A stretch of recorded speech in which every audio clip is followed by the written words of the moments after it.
Hey, Daver here. Welcome to the show. Hey, this guy's Chad.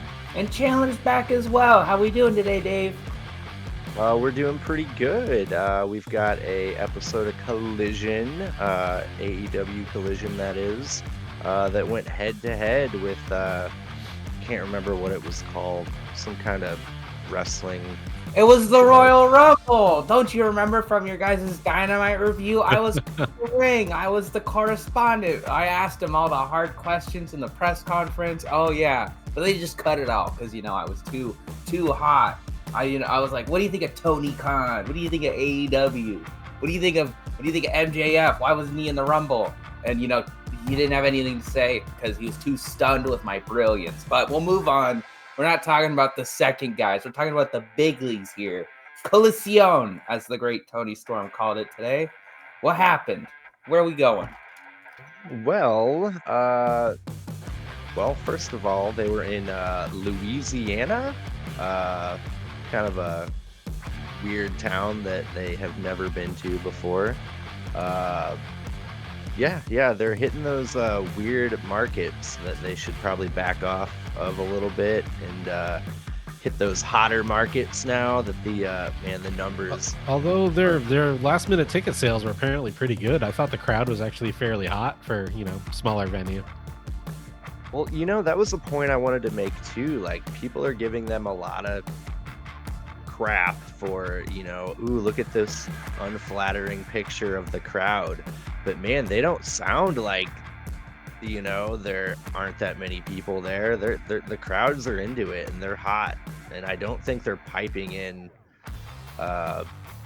fake crowd cheering like some may. No, I don't know. it's usually pretty obvious when they do it, and that seemed pretty natural. I would say I don't think they're doing it for most of the shows most of the time, but whenever that Christopher Jericho's around, oh boy, it sounds like it loops. So, but we'll get to that. We'll get to Jericho. But yeah, we got started off pretty hot here with a Jon Moxley Claudio match versus Shane Taylor and Lee Moriarty. This kind of stems from Moxley having singles matches against Shane Taylor and then Lee Moriarty beating them both.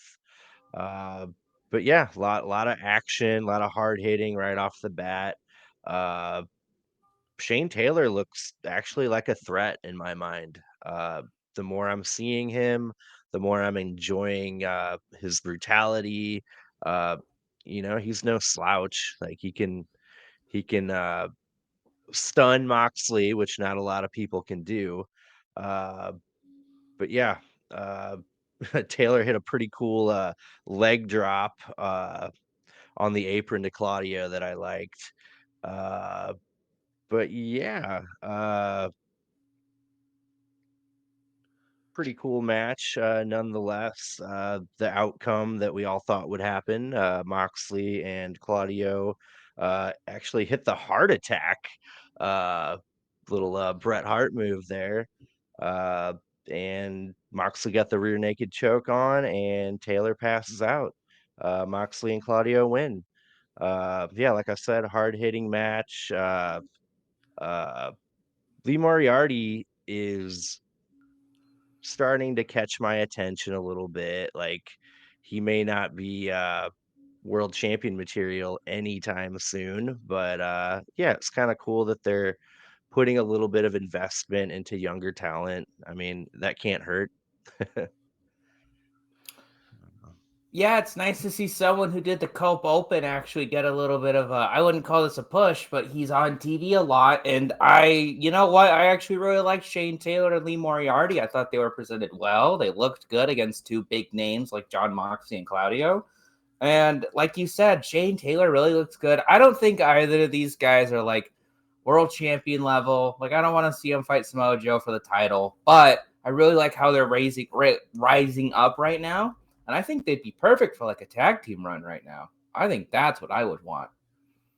Screw the Bucks. Screw Darby and Sting. These are your next tag team champions, Tony Khan.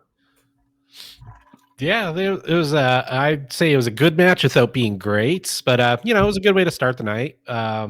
It's a fun Saturday night of wrestling, I thought. And like I said, Shane Taylor, 2 months ago when he kind of first started popping up, I was like, he's all right. But yeah, it was enjoyable. He's brutal and he can move well, like for a bigger guy. And then the pairing with Lee Moriarty, I thought is really good. Like I love like that the Tiger style, and he brings a fun energy to the match too. So yeah, all in all, it was a good match. Fun way to start the night. Nothing bad to say, but nothing like great to say either. I liked the spot where Claudio caught Moriarty into the giant swing. That was a pretty cool spot. He didn't go for the sharpshooter after it, which I thought was uncharacteristic. um, but yeah, pretty good match. Good to see Moxley. When is he going to get his vacation? Right? He Like two did. years ago. He got like 3 weeks off. Yeah, That's enough. It doesn't matter I, that he was in wrestling for New Japan. That doesn't matter. He got his vacation. right.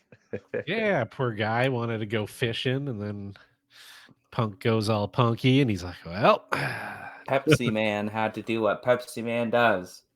Just name of the game. Yeah.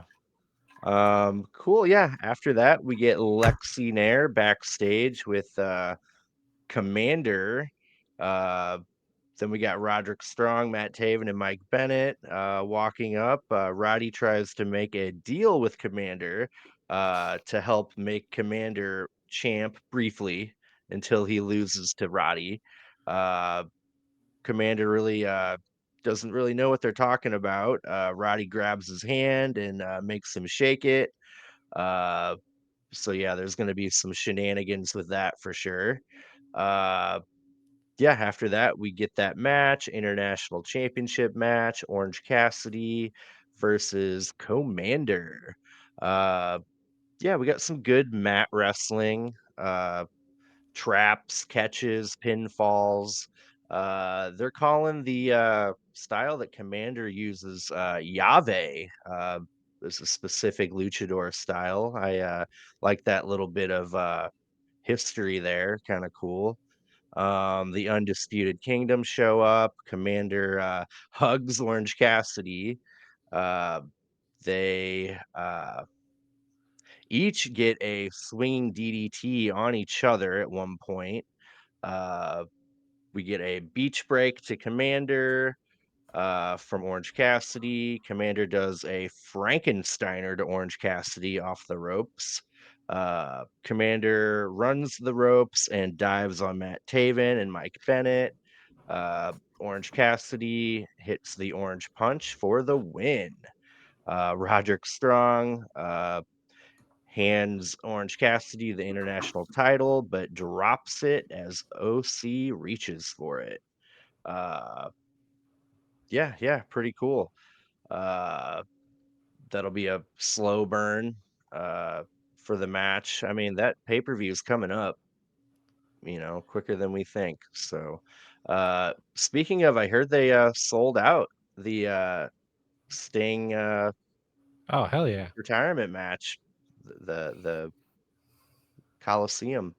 Nice. They sold out the Greensboro Coliseum. That's pretty cool. I kind of disagree. I still think like I'm looking at it's Monday, January 29th when we're recording this. We're still a month out, and I already hate this story. I think I hate the United Kingdom at this point. I'm not gonna call them their name. They're the Devil Dumpling Gang through and through because they suck.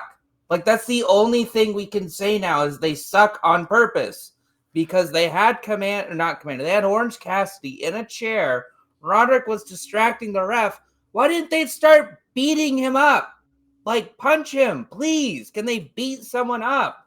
Yeah, they kind of reminding me of the Bullet Club Gold like 6-7 months ago when they were more buffoons and less threatening. This like with that whole build and the who done it, they should come off as a serious threat, not a bunch of goofballs.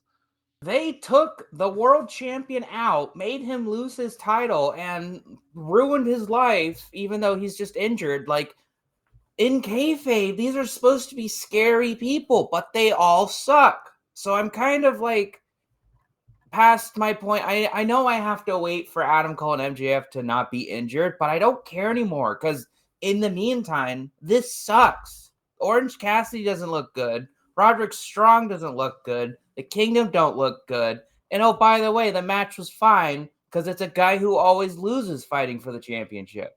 Yeah, I had a couple bones to pick. I thought the match itself was good. They had great chemistry, but number one, he is the dude that loses all the time, and I was shocked. I was like, because I didn't watch Rampage, big shocker. So I was like, I was just assuming it was going to be like Butcher Kip coming out, and then I was like, whoa, Commander had to won a fatal four way to get into this. That's kind of mind blowing. But the match itself was good. I thought they actually over delivered because my expectations weren't very high, and I was like, "Oh, hey, this is actually really good." Until the shenanigans at the end. Anyways, I don't know. What was your take, Dave? Yeah, I was entertained. Yeah, I mean, I'm not invested in the whole Roderick Strong feud with Orange, but uh, I don't hate it either. Like, I'm gonna let it play out. Uh, yeah, yeah, we'll see how it goes. I'm kind of indifferent about it. I Yeah, I guess hope. Oh, sorry. I was just gonna say, I guess I'm upset because I really was into Roddy and I really liked Roddy and I thought he was really good at what he was doing. And he just sucks right now. And I think the only way you can kind of salvage this for me is like, say you get to the pay per view, just make Roddy right. Let him squash him in like 3 minutes. Like, I think that's the only, and I don't even want that, but that's the only way you can come out of this with Roddy looking good at all. Yeah, I've got hope. Like I said, I feel like they course corrected with Bullet Club Gold, so I'm hoping they do the same with these guys because, like, yeah, right now I feel like they're just kind of existing in that same like buffoonish heels space where they should be a more credible threat. Yeah, they're not. They're not a credible threat at all. There was a bit, Uh, sorry, back to like the match. It was good, but mostly just because these are very talented wrestlers. Commander had some very, very excellent kicks. There was a bit where he had like, it wasn't a roll up, but it's essentially kind of like a roll up. Commander had Orange Cassidy in a roll up, and the ref just kind of looked at him for 3 seconds. And I was like, if the ref was competent, Commander would have won in kayfabe because he stared at him and then it was like, oh, I guess I should go 1, 2. Oh, Orange Cassidy kicked out. But if he was like, oh, he's going for something one, like, I know it's all kayfabe and I'm getting worked, brother. But it's stuff like this where it's like, ugh, this doesn't work. This makes it feel like it's the mid card belt, which we're not even at the mid card belt. We're at the upper mid card belt. We still have to get to the lower mid card belt, which that would annoy me even more. Yeah, I did have one minor other little thing to pick on, which is I kind of like some traditions, and the champ came out first in this one. Mm. I think Orange Cassidy just does that, but Uh, he does that for every match. So okay. I think he's the exception, not the rule. Yeah, it was just kind of stuck out at me. I'm like, that's weird, but yeah. Uh, but yeah, we'll let it play out. After that, we get some commotion backstage. Garcia is bloody on the ground. Daddy Magic, uh, comes to his aid. He grabs Rick Knox, the referee. Yeah, nobody knows what happened. Ooh, uh, clearly House of Black. It was the Devil Dumpling Gang. They're back. Ooh, They they're took they're their doing anger it. out on Daniel Garcia. Yeah, yeah. Uh, so yeah, we don't know what will happen in the main event now because of that. Then we get Toni Storm. Uh, she talks about Deanna Perrazzo assaulted her butler, and now it's even more personal. It's deep, knuckle deep, and there's no pulling out. No. Uh, Mariah asks Tony if she'll watch her match on Collision, and Tony says uh, she's not welcome in Bossier City, Louisiana. She had a couple of racehorses there that had to be put down. and she's sure Mariah will do fine. Yeah, cool stuff. It's just funny, like funny stuff, good comedy relief. Yeah, how do you two feel about it? Yeah, I think she's firing on all cylinders right now. Like at the beginning of the gimmick, like I felt like she was kind of hit or miss for me, but I think like the last month or so, like I have nothing bad to say about her. I love every segment she does now. Yeah, not to just repeat everything you said, but I thought she was really funny. Of course, I love Toni Storm. She's probably my favorite women's wrestler right now. If I had to put a name on it, but she's just excellent. And and then I was surprised because I was like, oh, I get a Mariah May match. Okay, cool. And the Mariah May match delivered. I really enjoyed it. So we'll get to that. Yeah, yeah. Yeah, after that we get that Mariah May match versus Lady Frost. I really like Lady Frost. She has a gymnast background, really acrobatic, a lot of flippy. Yeah, I was kind of excited for the match. I'm really into Mariah May. She's got a style that uh, I'm just not used to seeing. She's pretty brutal, hard hitting, yet really crisp and effective. All her moves connect. Uh, yeah, and Mariah May is super tall, standing that next to Lady Frost. Uh, yeah, May. Let's see. Uh, Big shotgun drop kick to Lady Frost. Let's see. We get the chiller driller to Mariah May for a 2 count, and then a spinning air raid crash. Uh, Lady Frost does a handspring into a cannonball to Mariah May, and Mariah May ends up winning though with the Mayday. Uh, yeah, I think she's gonna really go far in the company. It was kind of a uh, quicker match, not a lot going on, but yeah, it got the point across that Mariah May is yeah gonna go far. Yeah, yeah, big fan.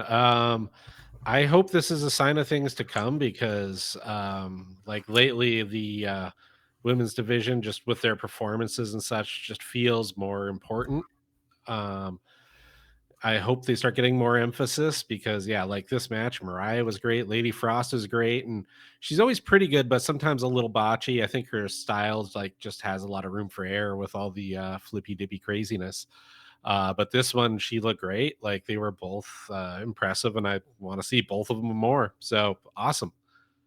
Yeah, this was, I think, the first time I've seen Lady Frost before. If not, it's just been a 3 minute squash or something like that. But both looked great. Obviously, I think I like Mariah May more. Those Okada esque drop kicks. Are you kidding me? There was a bit during picture in picture where she had a fan. She had this like really lovely Mariah May little poster on the outside, and Mariah May went over and like ripped it all up. And the fan was still like, "I love you." So that was really funny. And then I think also during picture in picture, the ref was getting mad at her because she was out on the outside with Lady Frost, and she just threw her in. She's just like, "Oh, I have 210." So I just like her character. I think she's awesome. And then again, because this is basically my first Lady Frost match, the cartwheel to killer or chiller driller. I called it the killer driller, but it's the chiller driller. That looked amazing. And the dual German suplexes. I know it was only one of each, but gosh, they both looked great. I think Lady Frost's looked better than Mariah May's just for Yeah, that. so the way she took that high angle, whoo! I Hmm. was like, I winced a little. So yeah, Not as wince worthy as something what happened in the next match, but still pretty dang good. yeah. So all in all, this was a fun match, a lot of fun, and I hope they keep slowly building Mariah May to be the one to take the title off of Toni Storm. I think that works.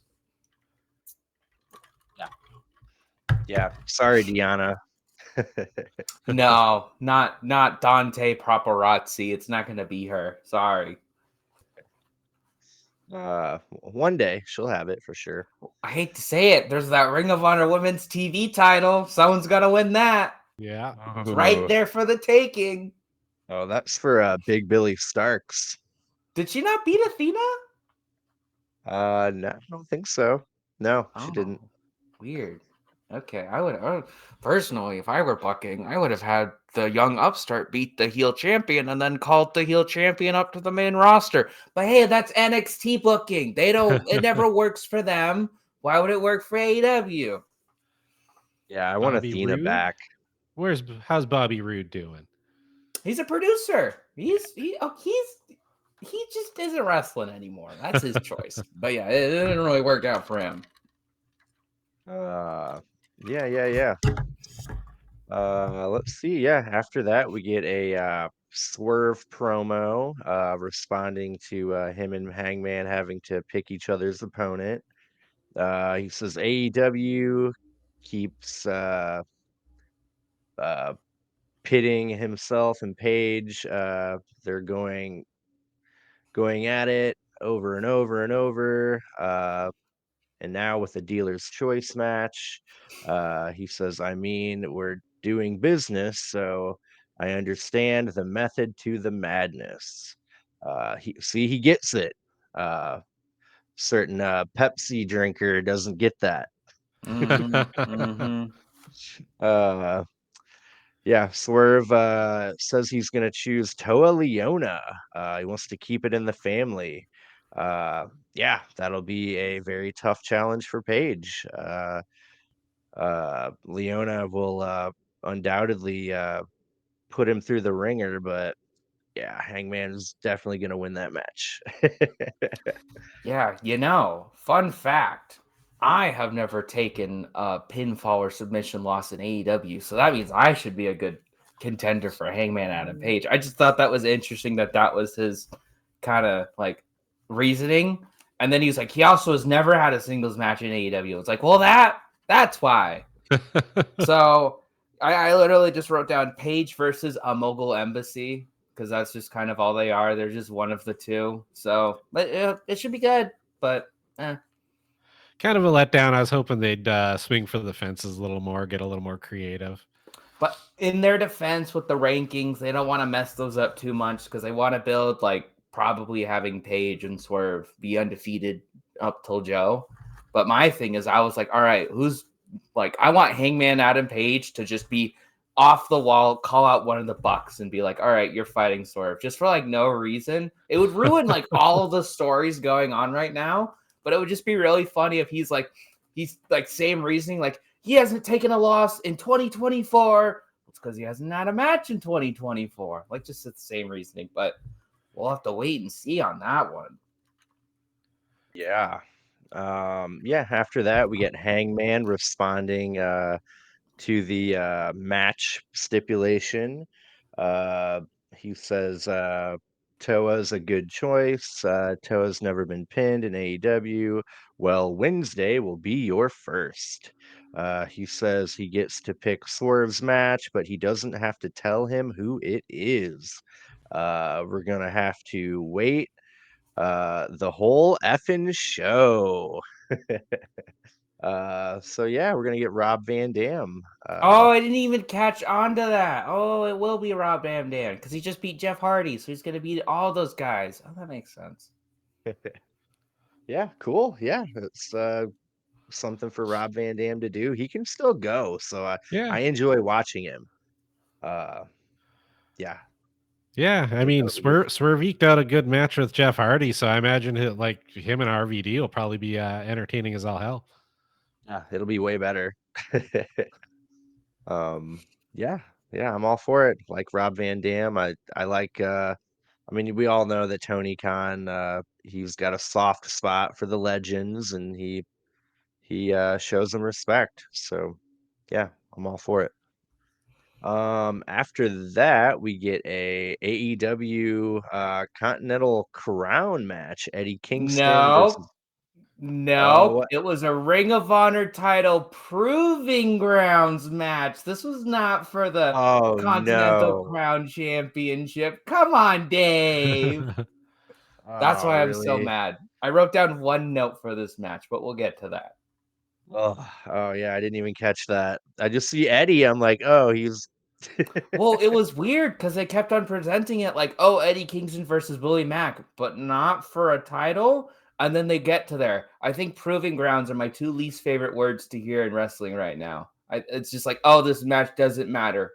That's just all it tells me is this match doesn't matter. So, but we'll get so to that. you have to win it to get the title shot. Or last 10 minutes. But the last two proving ground matches we've seen, they didn't work. So, but it's for Ring of Honor titles, not on the Ring of Honor show. Yeah. Like we'll get to it. We'll get to it. I'm sure the match was fine. Ugh. Lots of chops. Willie Mack boots Eddie from the get-go. Then a brain buster, pin for 2. Uh, Willie Mack hurts his knee and tries a standing moonsault, and lands right on his head. Man, it looked bad, man. Yeah, commentary tried to cover that one up. It's like, oh, it must have been his knee that he did that because. Yeah, it looked really bad. Like I'm glad he didn't like break his neck, honestly. Mm-hmm. Uh, but yeah, then he misses a cannonball. Mac hits a big power bomb to Eddie. Cover for 2. Willie Mack misses a 6-star frog splash. Eddie hits his back fist for the win. Before Eddie can even get up the ramp, Danielson's music hits, and Danielson walks down the ring and won't even look at Eddie. And Eddie's just standing there like, oh, like really? I really like how they're, playing into that hatred they have for each other. It's really good, like captivating stuff, honestly. Like that rivalry should really culminate to something really good when Danielson has to, step back a little more. Mm-hmm. Uh, yeah. Uh, yeah, I guess don't forget to like and subscribe out there. Give us a comment. Let us know how you enjoyed or maybe didn't enjoy Collision. Did you watch the Rumble instead? Sure, a lot of people did. But yeah, let us know what you thought. It can be about anything wrestling related. And we'll, if we like your question, we'll get it on our show. So, yeah. Um, I will be af honest. Okay, so just to jab it, I didn't say my one note I had for this match, but I think I'm sounding pretty negative on this episode. I actually quite liked this episode of Collision. It was a little overbooked, a little too messy, but at the end of the when the show ended, I was like, you know what, that was still fun. Like especially the main event, especially the match coming up. But I wrote one note for that Eddie Kingston match, and it was I'm glad the point of the C2 was for Kingston to have Ring of Honor Proving Ground matches on Collision. I'm glad that was the point. When I know that's not the point because Swerve is doing better, Daniel Garcia is doing better, but that's all we've gotten out of the winner. Like this does not feel like the.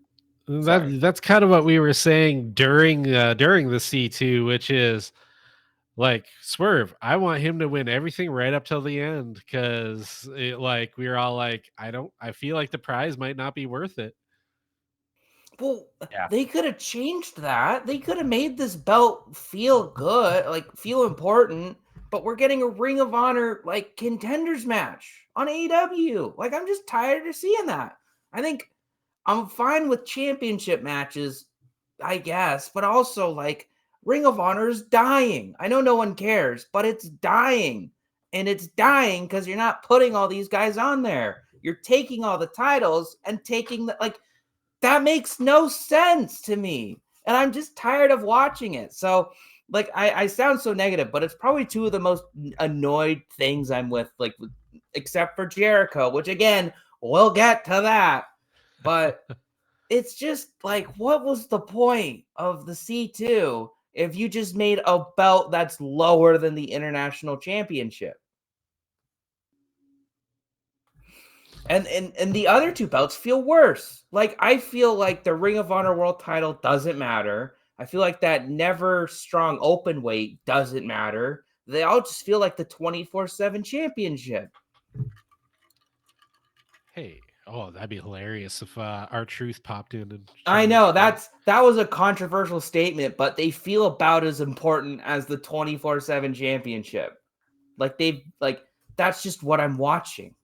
So I'm not excited. Like, and I hate to say it, Kingston Danielson 3, sure, that'll be a good match, but is that really the best? Like, is that really what you want to do for your first match out? Like, so what? You want Danielson to lose to Eddie Kingston again in his last full-time year, or you want Danielson to win these 3 crap belts or 1 crap belt? Like, and this is why I'm just kind of done with it. Like, I'm over it. I'm over this.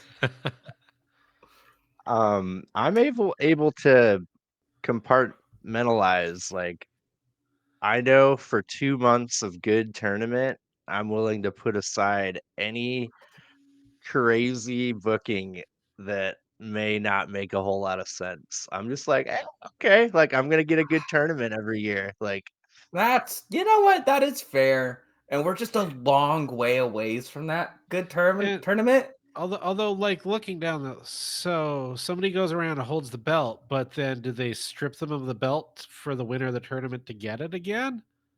Or is Eddie Kingston in it every? I don't. And that's That why it should have just there been is some for a weird title shot. logistics to that now that I think of it. Like, I mean, he may not be the champ when the tournament yeah, but kicks well, off whoever again. the champ is like then like or is the turn like the winner of the tournament fight whoever the current holder is? Beats me. They're not explaining It's this. strange. No, I haven't really thought of it. See, like in this, I was like suspending my disbelief until Chandler brought all this up. Now I'm like, now nope, you like this is no, why I wait, can't. Sorry, wrestling's fake. I'm done.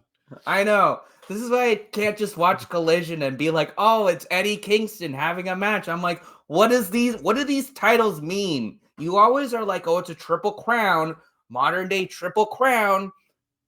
But what does that mean? He has 3 belts. He defends them sometimes. When's the last time he defended that Ring of Honor title in Ring of Honor? When is the last time? Someone I tell couldn't tell me you. in I the don't watch comments. Ring of Honor, so I couldn't tell you. Exactly. That's the point. That's Ugh. why it doesn't bother me because I don't watch it. But I'm watching contender matches on my AEW. Why can't he just wrestle with this AEW belt?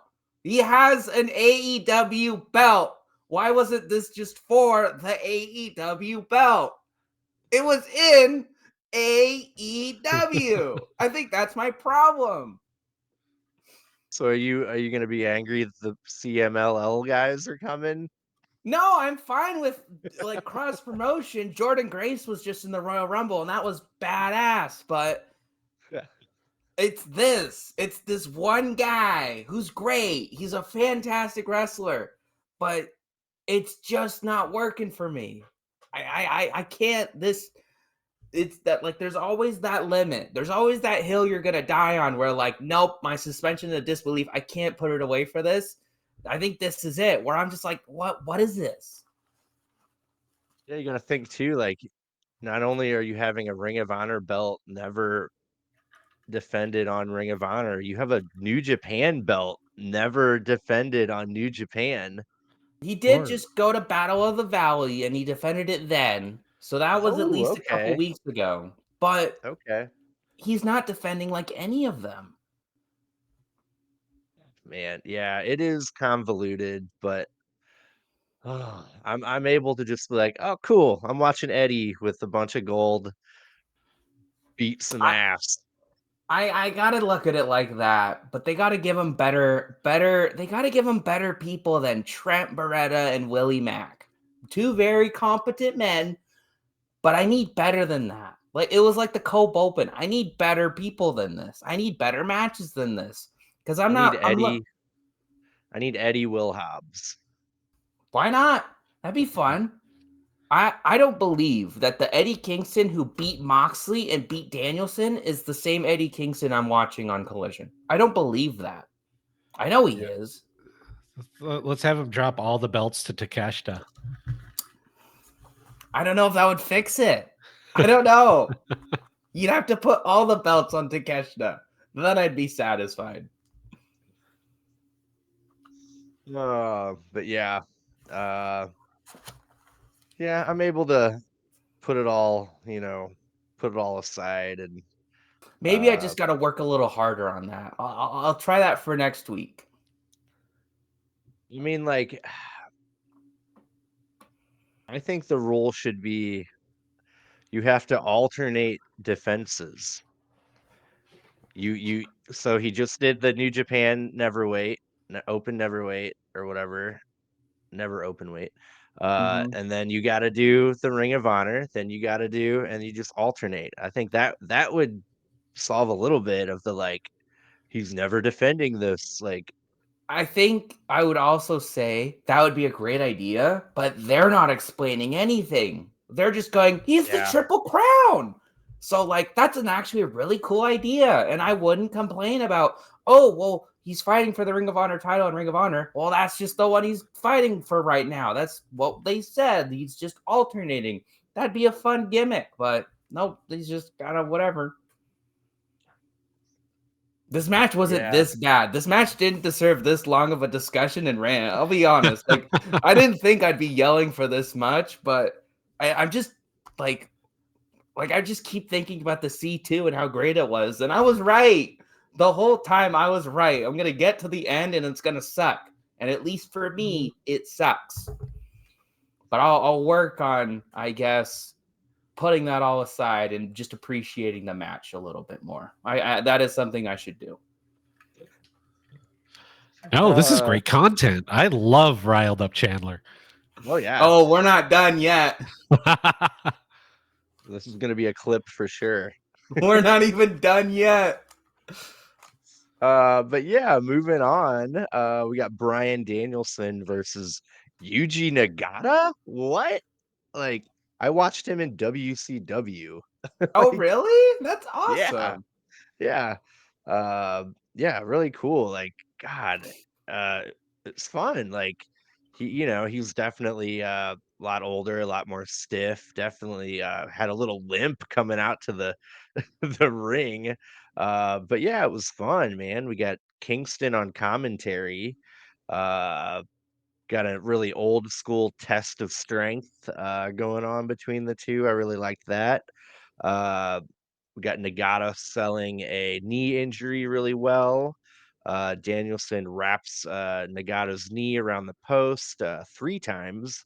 Yuji Nagata gives Danielson an exploder suplex.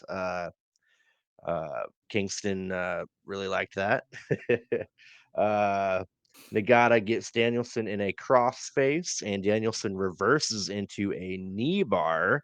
Yuji Nagata absorbs a bunch of headbutts um, on top of the turnbuckle. Then he does an avalanche exploder to Danielson, covers for 2. Danielson gives Nagata a dragon screw. We get a big kick exchange. Danielson kicks Nagata in the head 2 times, hits the Busaiku knee, and covers for the win. They actually shake hands. I thought Danielson was going to pull something funny Oh, I was expecting it. Just a little low blow. just Something. to have Kingston come in and have to Right? I save think him.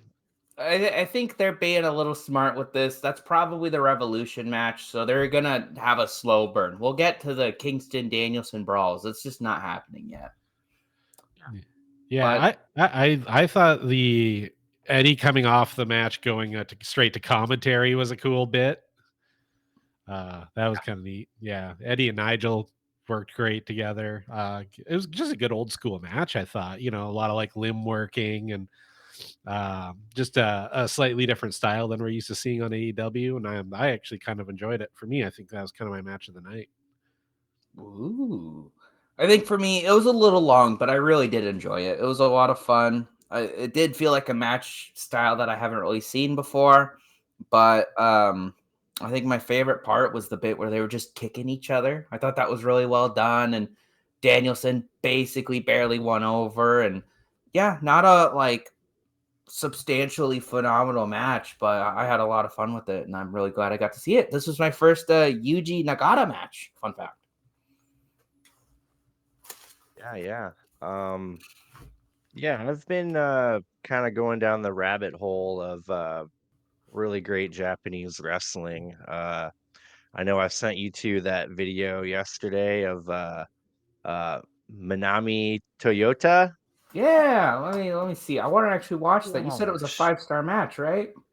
dude, yeah, like unbelievable. Like All Japan Wrestling women's division in the mid 90s.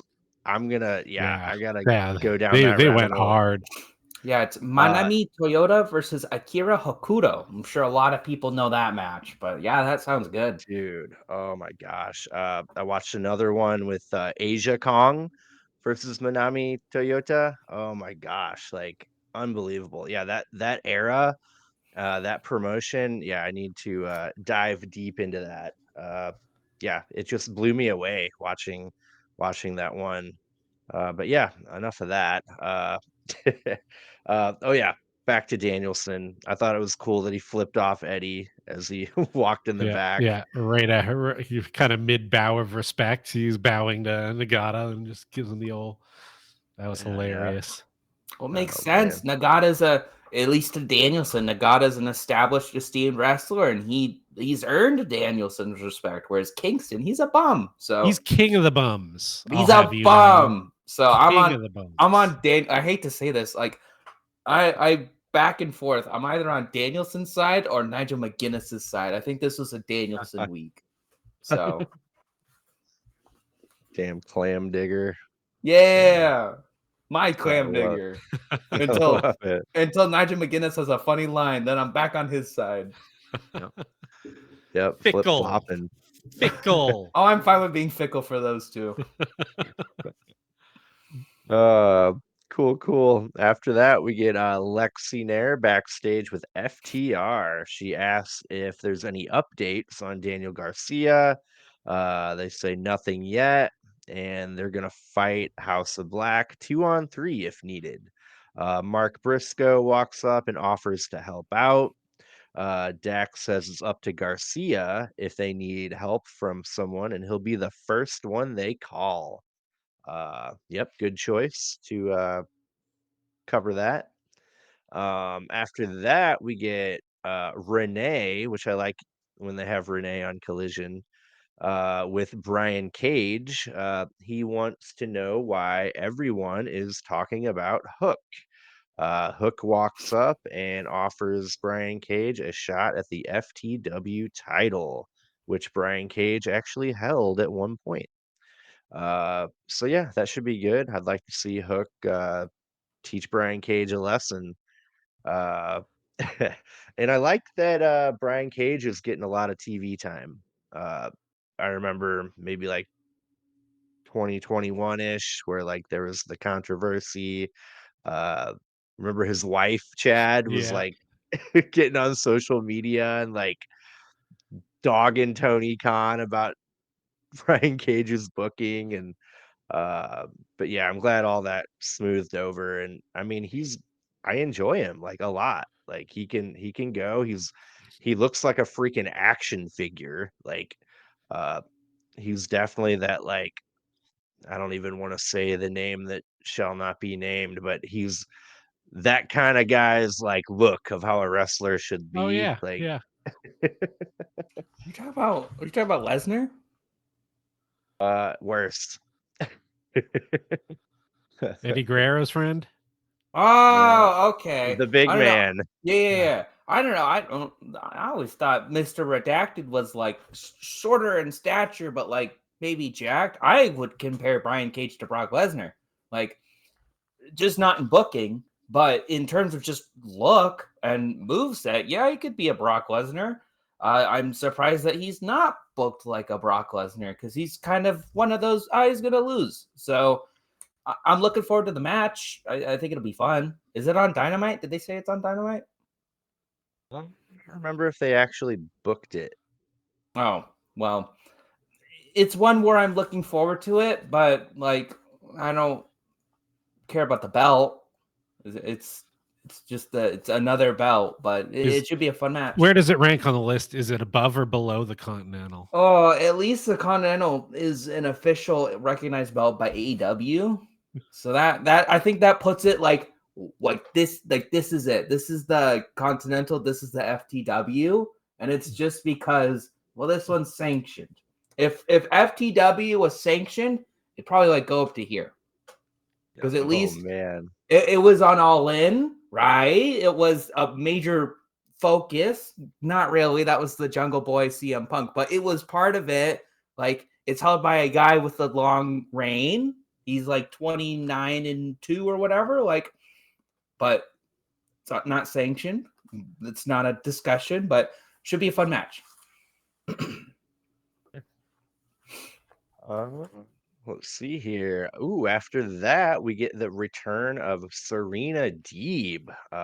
Very happy about this match. And we got 2 women's matches. Whoa! It's happened twice now. Tony Khan, what are you doing? He's like, I no one cares about Collision. It's the Rumble. They can have 2 women's matches. He's like, fixed it. Well, it's funny. Like, just to cut ahead, but one thing that I thought was really funny, Serena Deeb said that she's going to elevate the women's division. And I was like, I thought it was alive and well. What happened? Yeah. Oh my God. But yeah, we got Serena Deeb versus Robin Renegade. I kind of wished her twin would come out, and I want them to do more shenanigans where they do some switch twin position. magic. Yeah, I love that. But yeah, Deeb looked great. She's technical, she's quick, a true threat on the mat. Deeb wiggled out of a full Nelson, a real crisp neck breaker to Robin Renegade. Deeb ends up hitting the Deeb Tox, then the Serenity Lock. She hooks in the arm, weakens the knee, then wrenches back. Robin end up tapping. Deeb gets on the mic and says, Louisiana, I have one question. Did you miss me? And they all said, yeah. She said the past 15 months, she's been at home asking if she's coming back, when she's coming back, how she's coming back. And tonight she's standing in the ring and it feels damn good to be back. She talks about why she's there and has always been certain in her mind why she is coming back. She says, 1, to elevate the women's division, 2, to put wrestling back in All Elite Wrestling, and 3, she came back to become a champion. This is not just what she does, it's who she is. She put notice to the AEW women's division that the professor, the woman of 1,000 holds, the most elite wrestler, Serena Deeb, is back. Great promo, man. It was emotional. I liked that she stated her mission. There's no confusion. We know exactly what she's there to do. I really appreciate that about it. How do you 2 feel about it?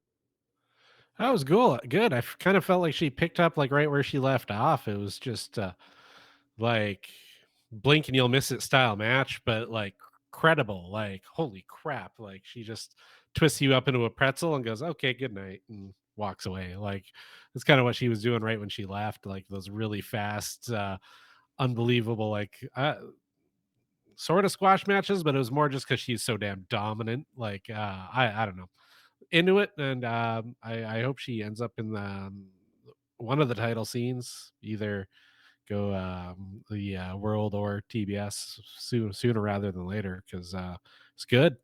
Happy she's back. What do you think, Chandler?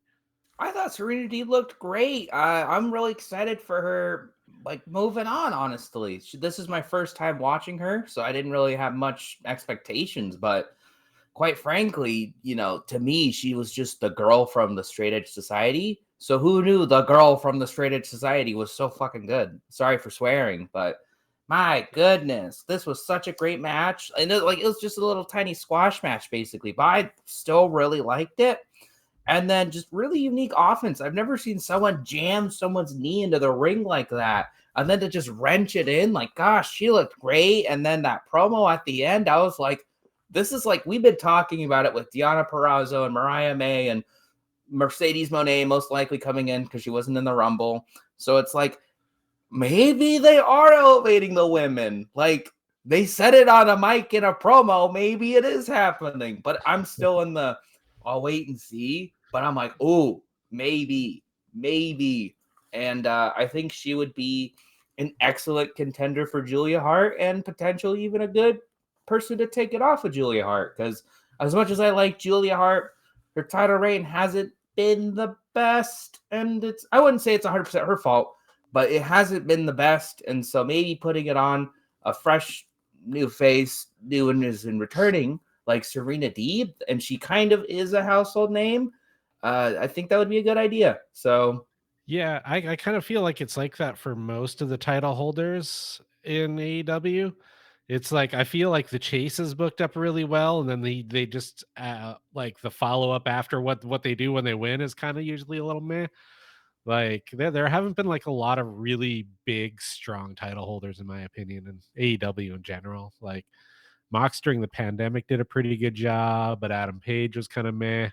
Kenny was kind of a roller coaster. So I didn't see all of it, but you could say MJF's title run for the most part was good because yeah. at least Revolution was the Iron Man match, which I have gone back and watched. That match is excellent. And then he had the Fatal 4-Way at Double or Nothing, which everyone said was good. Then he went to All In. And then I think winning those Ring of Honor tag titles was what, not ruined, but threw off the trajectory of MJF. But I would say he had a good title run. Um, kind of going back to Julia Hart, I do feel like her reign has definitely cooled off. I think Abaddon might have been the wrong call Yeah, for well, she's that. never around either. Like, she only Yep. shows up for little House of Black segments. Like, she should have a match or so every, like, give her a quick win. Why not? Like, She just shows up at the end of like House of Black matches and rings a bell or spits yeah, some, she's a champ. She should do it more than, like, she can be Yeah. on the show twice. I'd be fine with that, but there's still a month until the pay-per-view. They might build something. Cool. Yeah. Then they announce the 4 CMLL luchadors coming to AEW. Let's see, Volador Jr., Mystico, Mascara Dorada, and Hechichiro. And it's going to be on Rampage. That's pretty cool. I'm And kind of wondering. Dynamite. Oh yeah, carrying It's over. weird how they Yeah. would say it. They're like, they're gonna be on Rampage and Dynamite. So it's like, is it one of them the flagship show? Is it Rampage now? Uh, yeah. Man, I wonder if they're kind of drifting away from Triple A a little bit, like because Triple A and CMLL are like bitter rivals. You can't So have, like, they have a contract where you can't have them on the same show at the same time, right? Like, you either have to have CMLL guys or AAA guys, right? Yep. I guess probably Commander and Vikingo want to go back to Mexico, probably wrestle some AAA matches for a bit, and they're like, well, might as well have some CMLL guys in. They could take the pin now. Who wants to Yeah. lose to Orange Cassidy? Yeah, exactly. Oh, I did hear Drilistico signed an AEW contract also, like last week He too, wasn't officially. signed? Nope. He was with Uh, Roosh. hmm I Yeah, didn't even, yeah. well, I mean, cool. he probably had a per appearance up until actually signing with AEW. So yeah, I think that's cool. Yeah, Roosh kind of disappeared after the Continental Classic. I was thinking that, funny enough, in the Rumble, because I was watching Andrade, and I was like, man, I miss Rouge. Like, it's a weird time to think this, but like, what's that guy up to right now? Like, I want to see him kick someone's head off just once. Yeah. Yeah.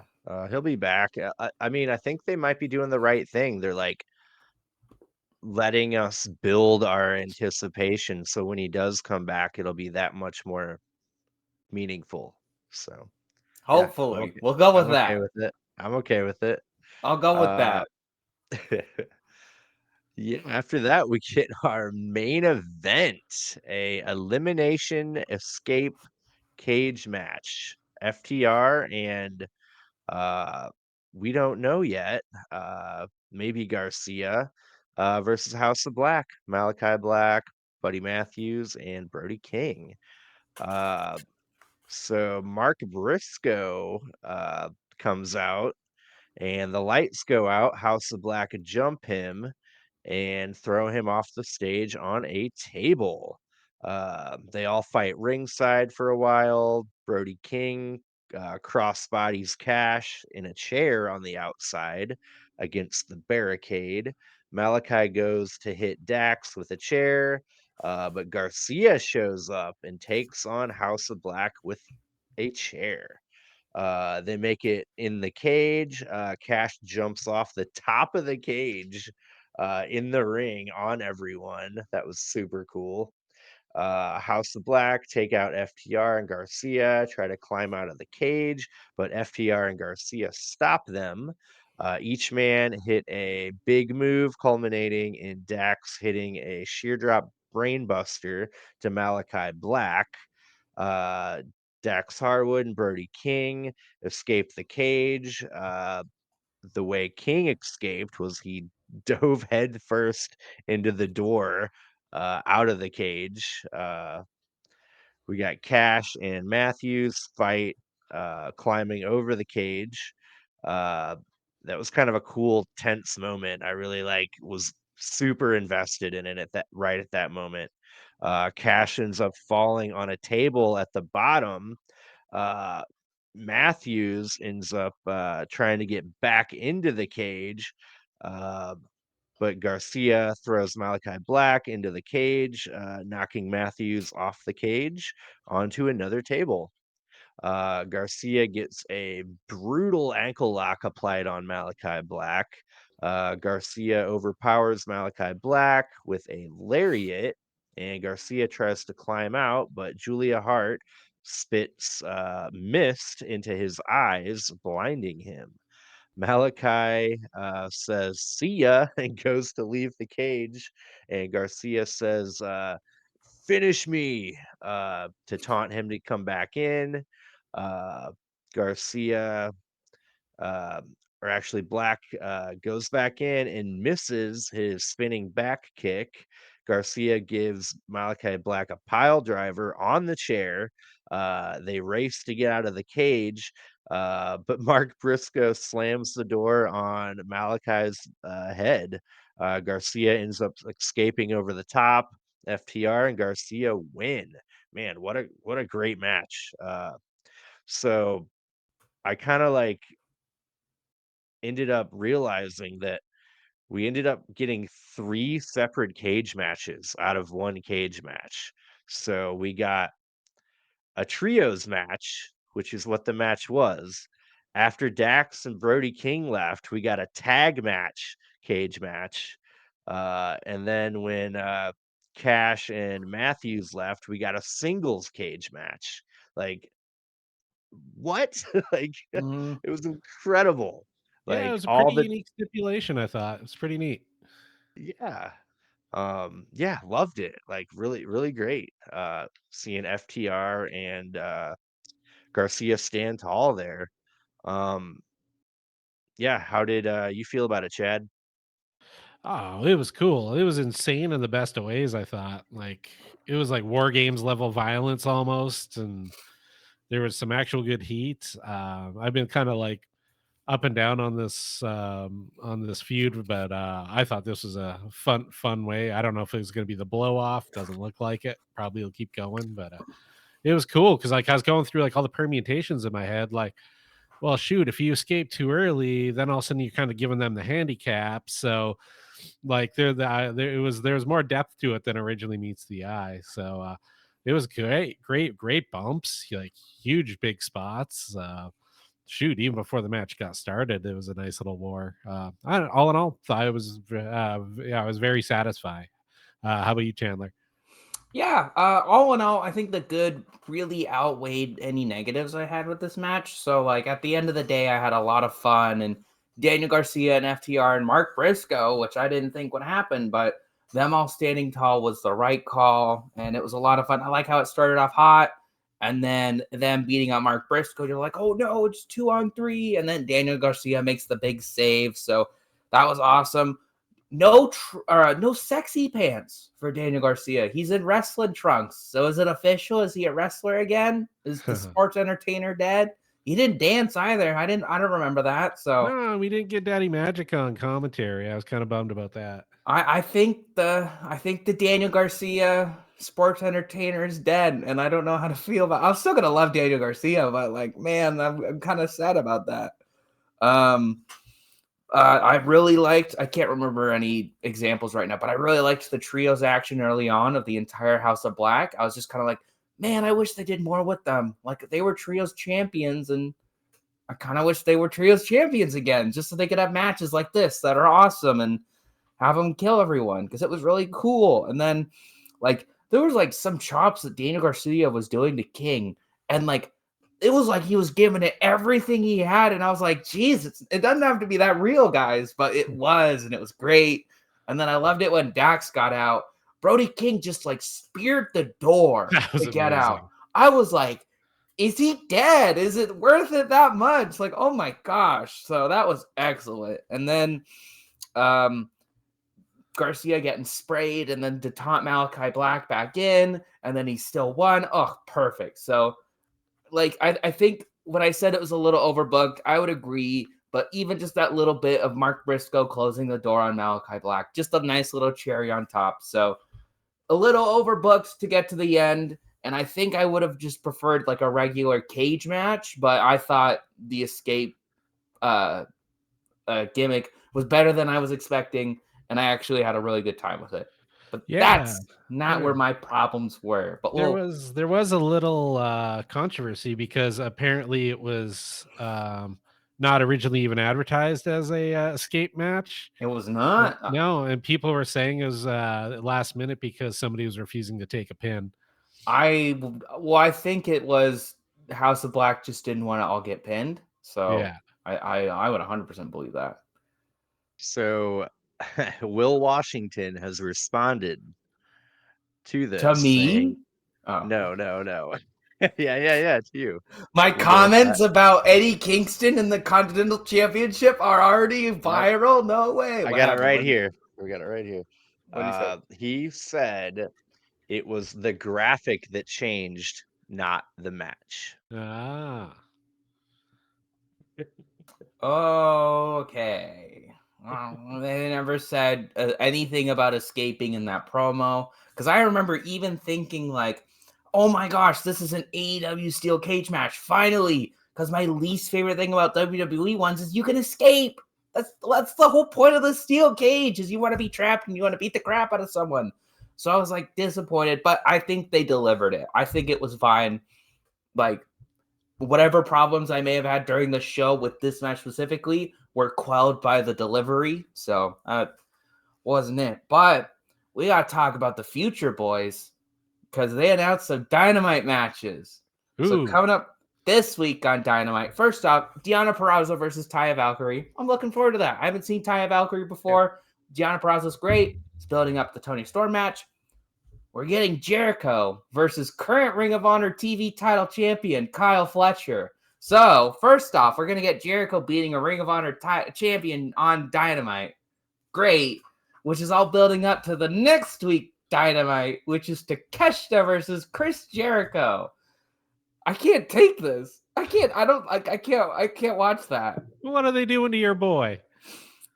Wait, has that been booked? Did they book Takeshita? That's the same Dynamite as Darby Allin and Sting versus the Ricky Starks and Big Bill for the title. So it's that same Dynamite, not this one, next one.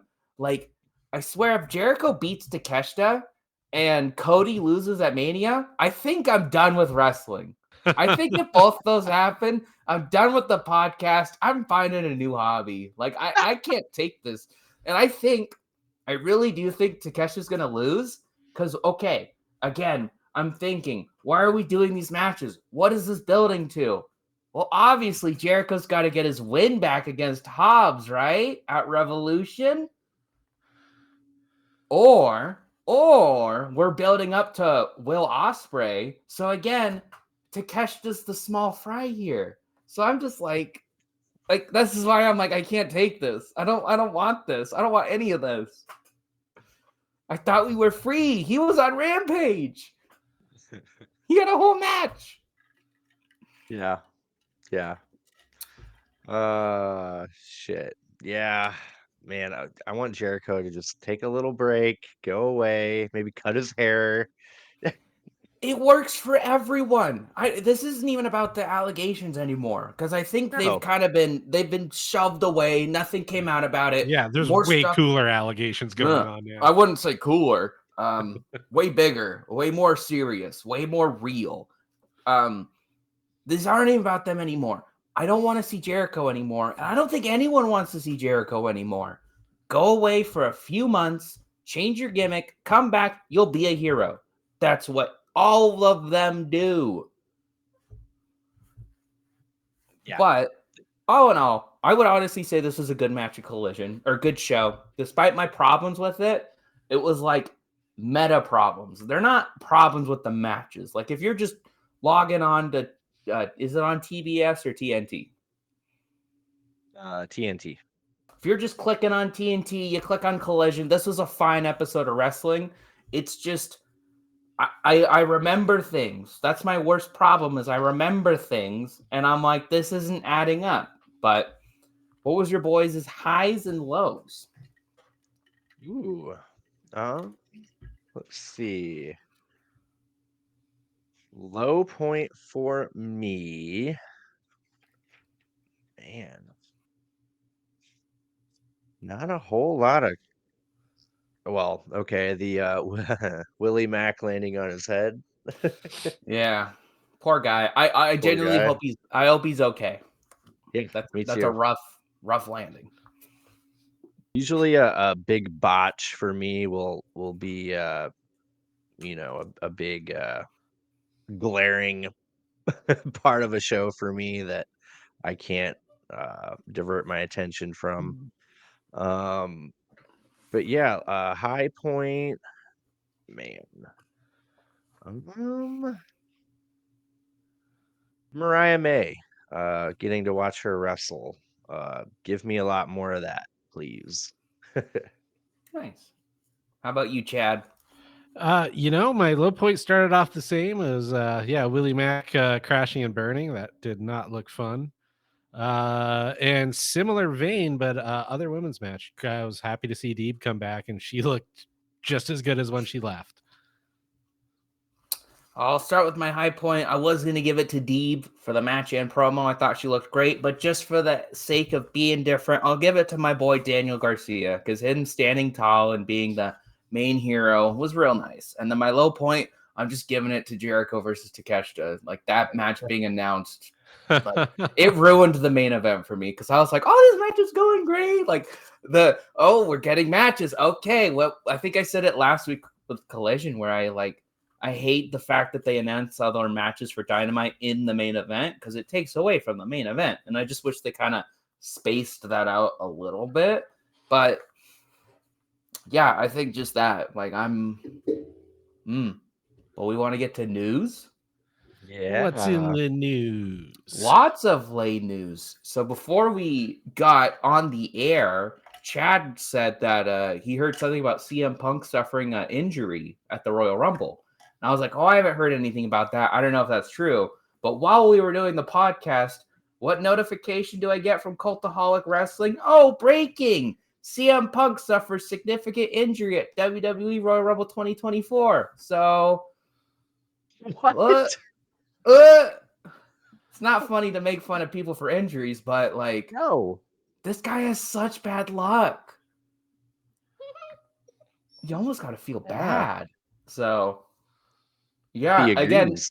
nothing's known. I didn't watch the video. I just got the notification, but yeah. So CM Punk is injured. That's the least to come out of the Royal Rumble because it was like The Rock is now a member of the TKO board and WWE's moving to Netflix, and it's like none of that really mattered because it's the Vince McMahon allegations, which I'm not even going to really go into because I think they're like too serious. They're Yeah, Yeah. it's disgusting. Let's I would let's avoid that. I would recommend reading them, like just for sheer you should know, but they're awful. They're terrible. And I was talking to my dad about this. I think Vince McMahon should get the name redacted treatment. I think that's how bad it is. I think they should, and it sucks because there's a lot of like great moments, but they should Yeah. never mention him again. Never mention anything he Scrub did 'em. again. But I name redacted, won a Royal Rumble, he won a WrestleMania main event, and they can never bring it up. And I think that's just where we're at with McMahon. So Yeah. Yeah. Um, Let me think. Oh, did you hear kind of the Jade Cargill controversy? that she was great. That she's having trouble remembering Yeah, moves I heard and about that. she can't acclimate to the WWE style. Yeah. I mean, she was fantastic in the Rumble. I thought she was one of the best parts, but if that was her having trouble, it's like, well, the best way to get better is just to do them, like do a lot of matches. So I think she kind of needs to start touring with them. She needs to start doing live shows. Like, I want to see Jade Cargill do really well because she was Yeah. a genuine star of that Rumble. She was a big part of its final moments, and Yeah, tossed Nia Jax like she was nothing. yeah. And then I genuinely, I don't want to just review the Women's Royal Rumble, but the last like 5 minutes of that match was excellent. So, and a lot of that was Jade Cargill. So I hope she just can improve more. I think she'll be at Mania. I think she'll have a match. Yeah, no MJF, no Okada, no Oh yeah. Mercedes. So No Ken Shamrock.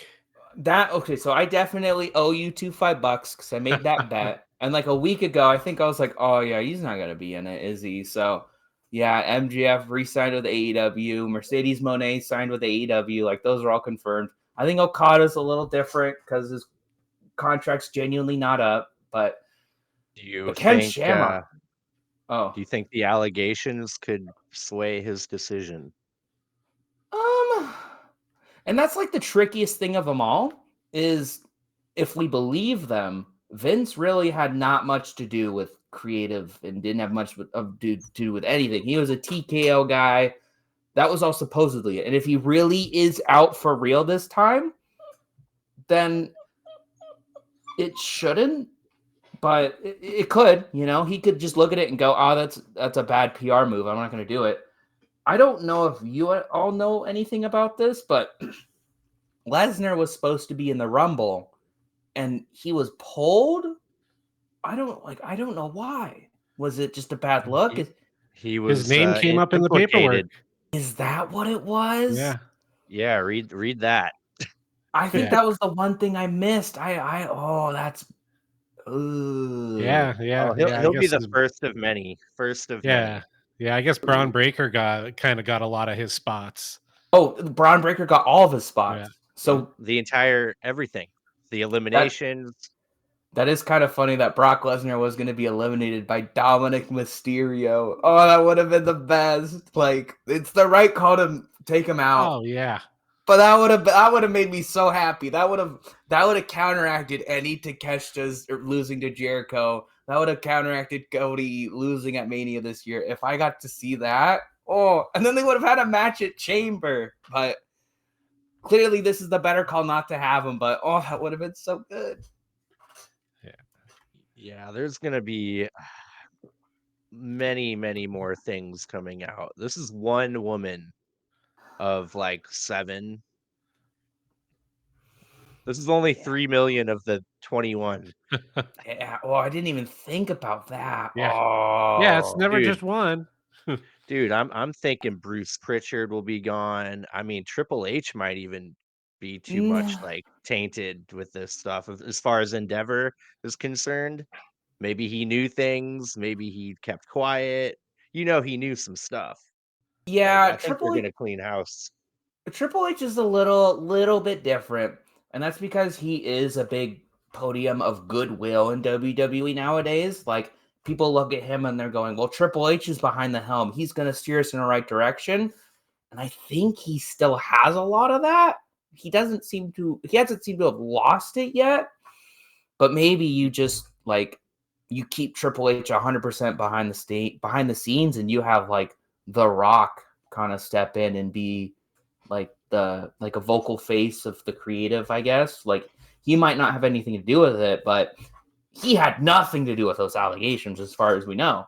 So maybe not a bad choice, but I don't know. I think maybe bringing back like Stephanie McMahon, because a lot of people loved her like backstage. So that might be a good call.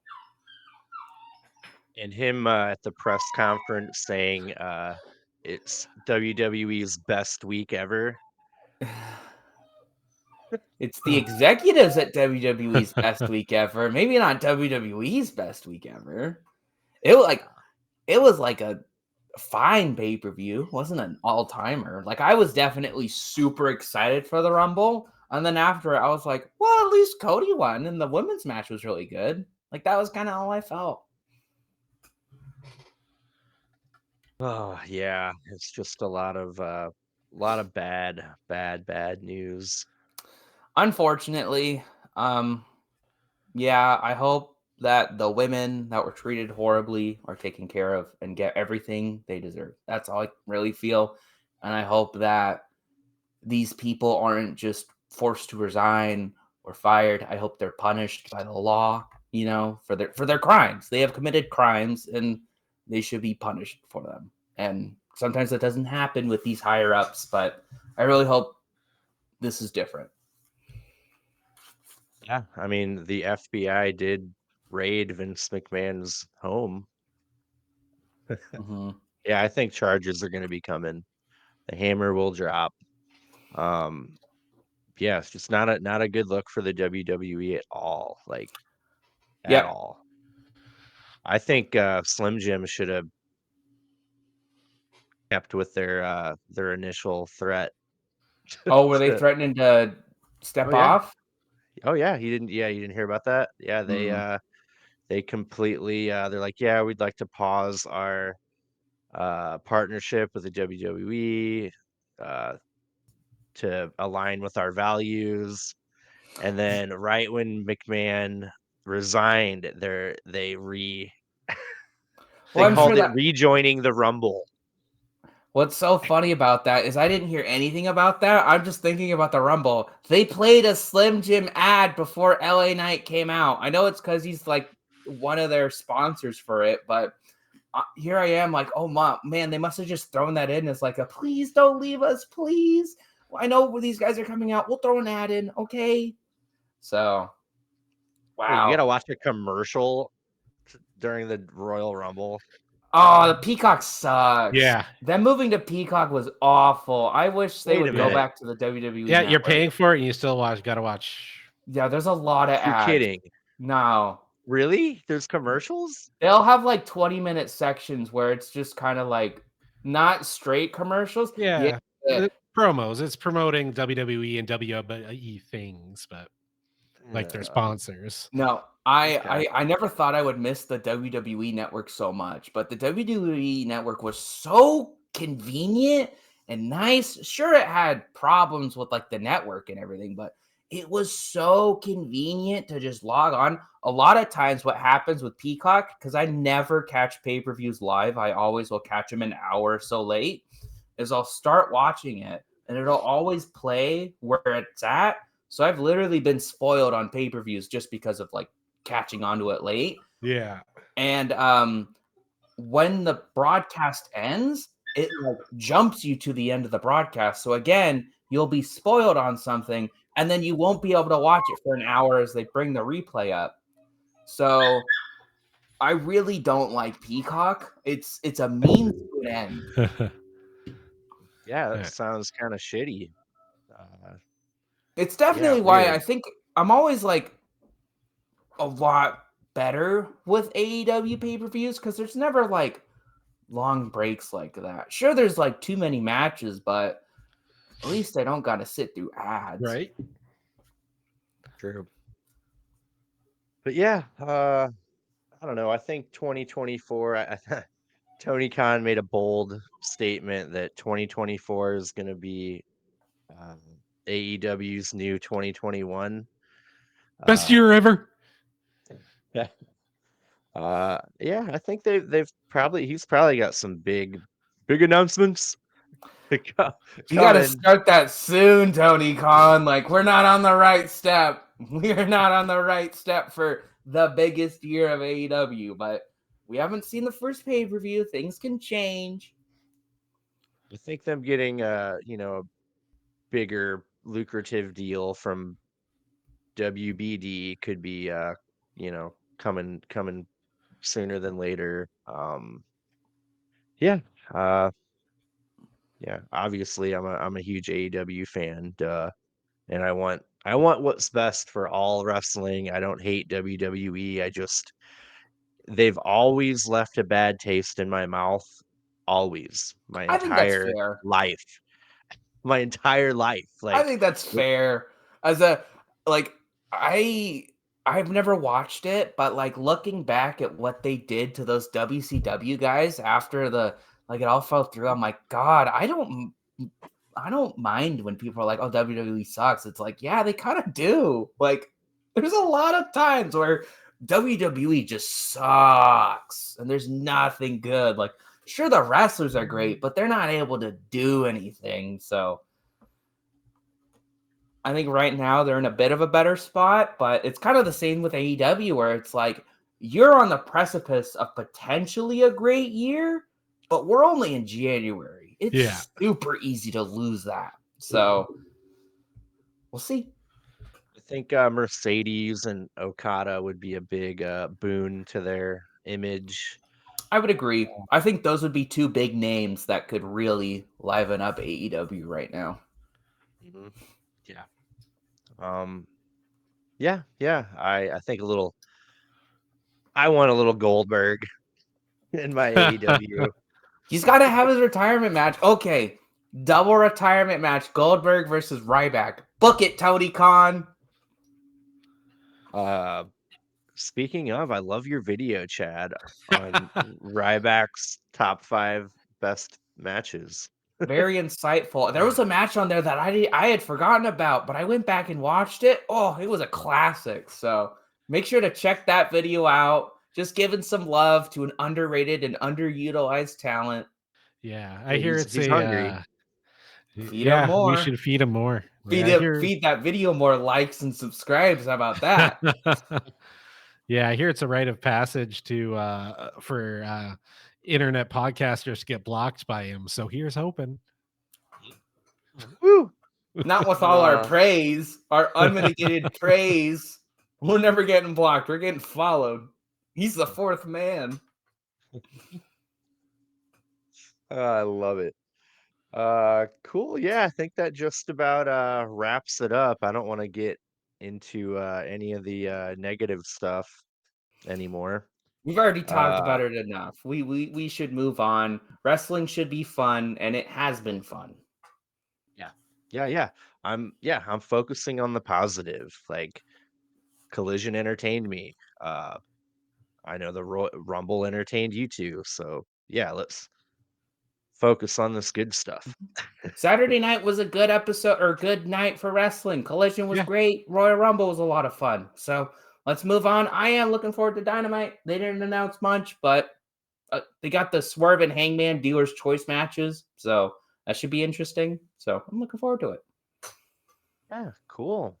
All right, gentlemen. Thank you for joining tonight. And yeah, that should just about do it. Don't forget, one more time, give us a comment, like our video, and most importantly, don't forget to subscribe. We're trying to reach 250 subscribers, and we're going to do another crazy stunt or some type of event to reach that. We'll discuss more about that later. But cool, yeah. Thank you again for joining, and yeah, that should do it. Catch us next time for our review of Dynamite. Thank you very much.